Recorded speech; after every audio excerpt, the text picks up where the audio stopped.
Arsenal extended their lead at the top of the table with a decisive 3-2 victory away to Bournemouth. 2 goals from Declan Rice and a strike from Gabriel ensured the Gun City as they secured the top spot. Mikel Arteta set his side up in a 4-3-3 formation, with Bukayo Saka starting on the bench, while Andoni Iraola lined Bournemouth up in a 4-2-3-1. Coming into the game, Andoni Iraola's game plan was to stretch Arsenal wide, invite the press, and then bypass it by exploiting the channels. During Bournemouth's build-up phase, both Truffert and Jimenez pushed high and wide, effectively acting as wing-backs or wide midfielders. Senesi and James Hill split wide, while Petrovic stepped up to form a temporary back three. Higher up the pitch, Tavernier operated between the lines, leaving Scott as the lone holding midfielder, flanked by the advanced fullbacks. Out wide, David Brooks and Antoine Semenyo held the width to pin Arsenal's back line. Bournemouth's approach was designed to pull Arsenal's press wide, forcing them either to commit extra players or risk being overloaded by Bournemouth's build-up structure. If Arsenal overcommitted, the wide areas would be left exposed, allowing long switches of play to isolate the fullbacks and attack the far side.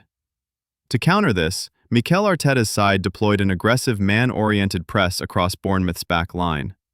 The objective was clear: reduce Bournemouth's time on the ball, force rushed decisions, and provoke mistakes in build-up. Madueke was tasked with tracking Truffert, Martinelli followed Jimenez, while Gyökeres led the press by engaging the 2 center-backs.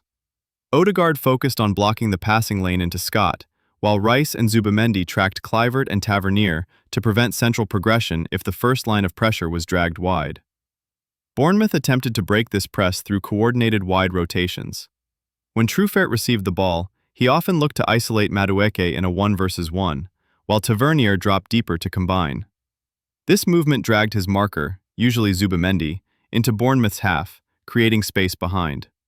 As soon as Truffert played the ball into Tavernier, he immediately attacked the vacated space to receive the return pass and progress up the pitch. However, this pattern frequently ran into Arsenal's defensive security.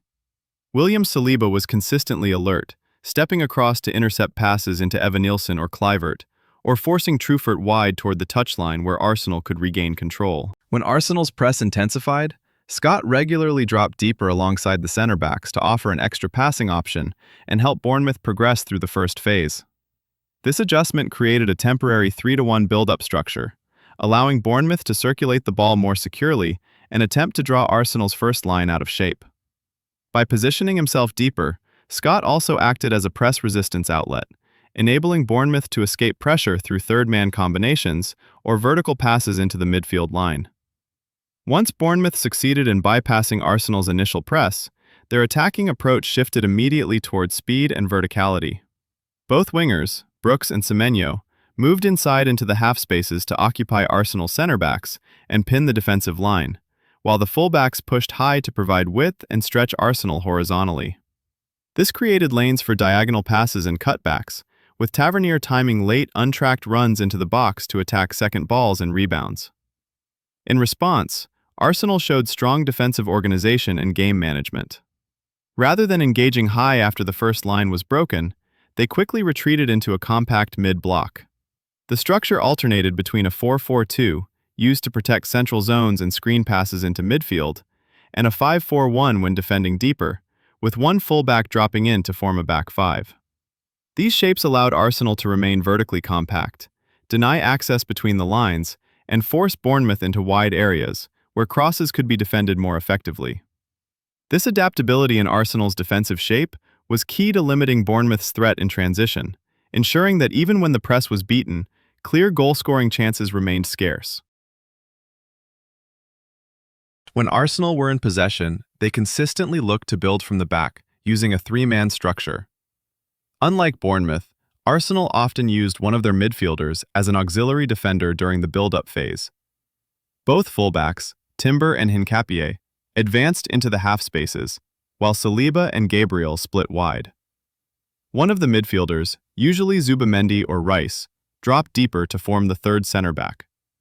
This positional rotation allowed Arsenal to transform their base 4-3-3 into a 3-2-4-1 in possession, with Martinelli and Madueke holding the width on either flank. The intention was clear: By positioning Rice or Zubimendi in the defensive line, Arsenal added a strong ball progressor to the back line, someone capable of breaking pressure with passes or carries when required. The advanced positioning of the fullbacks served two key purposes. First, it limited the number of Bournemouth players who could press Arsenal's backline by pinning them higher up the pitch. Second, it provided secure passing outlets in the channels, allowing Arsenal to play through or around the press. Additionally, Arsenal's narrow central structure created clearer passing lanes, enabling the center-backs to find the wingers directly with diagonal passes into space. To counter this build-up, Andoni Iraola instructed his side to press Arsenal aggressively, using a hybrid approach that combined zonal and man-oriented pressing. Evanilson and Justin Kluivert led the press against Arsenal's back line, while David Brooks was tasked with marking Martin Ødegaard. Tavernier closely followed Zubimendi, and Scott picked up Rice whenever he advanced into higher zones. The objective was to force Arsenal toward one side of the pitch, overload that area, and provoke either a turnover or a rushed decision. This pressing strategy paid off for Bournemouth in the opening goal. Arsenal were successfully forced to the left side, with Zubimendi encouraged to progress play in that direction. As the situation developed, Bournemouth created a 6 versus 5 overload in that zone. The sustained pressure led to a forced error, as Gabriel misplaced a pass that was intercepted by Evanilson, who capitalized and finished clinically. Despite the error, Arsenal continued to control the game and responded immediately, with Gabriel redeeming himself by scoring the equalizer. Once Arsenal bypassed Bournemouth's initial press, they consistently looked to attack through the wide areas, particularly down the right, where Madueke became a key outlet. Arsenal frequently formed passing triangles involving Madueke, Timber, and Ødegaard.